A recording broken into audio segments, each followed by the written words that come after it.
കൂട്ടുകാർക്ക് സ്വാഗതം. അപ്പം ഇന്ന് നമ്മളൊരു മീറ്റ് മസാലയുടെ റെസിപ്പിയാണ് ചെയ്യാൻ പോകുന്നത്. വളരെ പെട്ടെന്ന് നമുക്ക് ഉണ്ടാക്കാൻ പറ്റുന്ന ഒരു ചെറിയ റെസിപ്പിയാണ്. ഇത് വളരെ എളുപ്പമായിട്ട് നമുക്കിവിടെ വീട്ടിൽ തന്നെ തയ്യാറാക്കാൻ പറ്റും. ആരും നമ്മുടെ കെമിക്കൽസ് അടങ്ങിയ എന്താ പറയണ്ടേ പാക്കറ്റ് മസാലപ്പൊടിയൊന്നും വാങ്ങണ്ട. ഇത് വളരെ എളുപ്പത്തിൽ തന്നെ നമുക്ക് വീട്ടിൽ തന്നെ തയ്യാറാക്കാൻ പറ്റും. അപ്പോൾ നമുക്കത് എങ്ങനെയാണ് തയ്യാറാക്കുന്നതെന്ന് നോക്കിയാലോ. അപ്പോൾ നമ്മൾ ടേസ്റ്റി ആയിട്ടുള്ള ഇറച്ചി മസാല തയ്യാറാക്കാൻ വേണ്ടിയിട്ടുള്ള ഇൻഗ്രീഡിയൻസ് ഇത് 4 സ്പൂൺ മല്ലിയാണ്, ഇത് നമ്മുടെ വറ്റൽമുളകാണ്, പിന്നെ ഇത് 4 സ്പൂൺ കഴുകി വൃത്തിയാക്കിയിട്ടുള്ള അരിയാണ്, ഇത് നമ്മുടെ കാശ്മീരി ചില്ലിയാണ്, ഇത് നമ്മുടെ സ്വന്തം കറിവേപ്പിലയാണ്.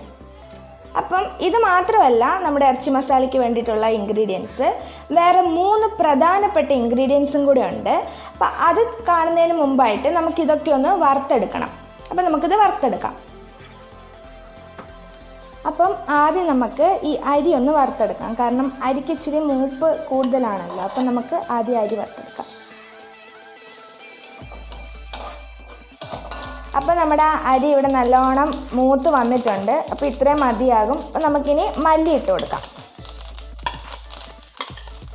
നമുക്കിനി ഈ മല്ലിയും കൂടി ഒന്ന് ചൂടാക്കിയെടുക്കാം. അപ്പോൾ നമ്മുടെ മല്ലി ഇവിടെ നല്ലോണം ചൂടായി വന്നിട്ടുണ്ട്. ഇനി നമുക്ക് നമ്മുടെ കാശ്മീരി ചില്ലി ഇട്ട് കൊടുക്കാം. അതിൻ്റെ കൂടെ തന്നെ നമുക്ക് വറ്റൽമുളകും ഇട്ട് കൊടുക്കാം.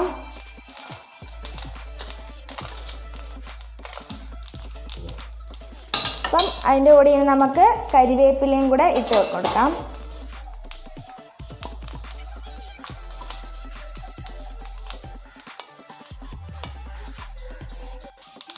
ഇനി നമുക്കിതിനെ നന്നായിട്ടൊന്ന് ചൂടാക്കിയെടുക്കാം.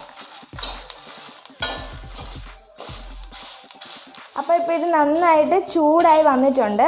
ഇനി നമുക്കിത് ഒന്ന് പൊടിച്ചെടുക്കാം. പൊടിച്ചെടുക്കുന്നതിൻ്റെ കൂടെ നമ്മൾ മറ്റേ ആ 3 ഇൻഗ്രീഡിയൻസും കൂടെ ചേർക്കുന്നുണ്ട്. അപ്പോൾ നമുക്കിതൊന്ന് പൊടിച്ചെടുത്തിട്ട് വരാം. നമ്മൾ നേരത്തെ സംഭവങ്ങളൊക്കെ ഇതവിടെ പൊടിച്ച് വെച്ചിട്ടുണ്ട്. ഇനിയാണ് നമ്മൾ നേരത്തെ പറഞ്ഞിട്ടുള്ള മറ്റേ 3 പ്രധാനപ്പെട്ട ഇൻഗ്രീഡിയൻസ് എന്തൊക്കെയാണെന്ന് പറയുന്നതും അതിൻ്റെ അകത്തേക്ക് ചേർക്കാൻ പോകുന്നതും. അപ്പം ആദ്യം നമുക്ക് ഇത് മഞ്ഞൾപ്പൊടിയാണ് കേട്ടോ. അപ്പം നമ്മളൊരു 1/2 ടീസ്പൂൺ മഞ്ഞൾപ്പൊടി നമുക്ക് ഇതിലേക്ക് ആഡ് ചെയ്യാം. പിന്നെ ഇത് നമ്മുടെ കുരുമുളക് പൊടിയാണ്, ഇത് 2 സ്പൂൺ നമുക്ക് ഇതിലേക്ക് ആഡ് ചെയ്യാം. ഇനി നമ്മുടെ ഏറ്റവും കൂടുതൽ പ്രധാനപ്പെട്ട ഇൻഗ്രീഡിയൻ്റ് ആണ് ഗരം മസാലപ്പൊടി. ഇത് നമ്മൾ വീട്ടിലുണ്ടാക്കിയിട്ടുള്ള ഗരം മസാലപ്പൊടിയാണ് കേട്ടോ. ഇതിൻ്റെ വീഡിയോ നമ്മൾ നേരത്തെ ചെയ്തിട്ടിട്ടുണ്ട്. നിങ്ങൾ ഇതുവരെ കണ്ടിട്ടില്ലെങ്കിൽ ഞങ്ങൾ അതിൻ്റെ ലിങ്ക് ഡിസ്ക്രിപ്ഷൻ ബോക്സിൽ ഇട്ടേക്കാം. നിങ്ങളൊന്ന് അത് പോയി കണ്ടു നോക്കിയിട്ട് ഇത് വീട്ടിൽ എന്തായാലും തയ്യാറാക്കി നോക്കണം. അപ്പോൾ നമുക്കിനി ഇത് 3 സ്പൂണ് ഇതിൻ്റെ അകത്തേക്ക് ഇട്ട് കൊടുക്കാം.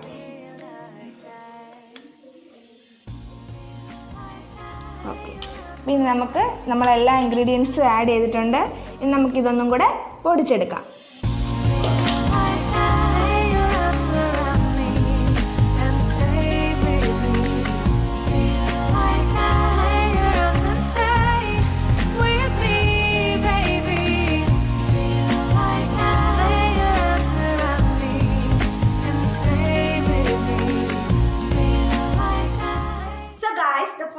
Organic meat masala is ready now.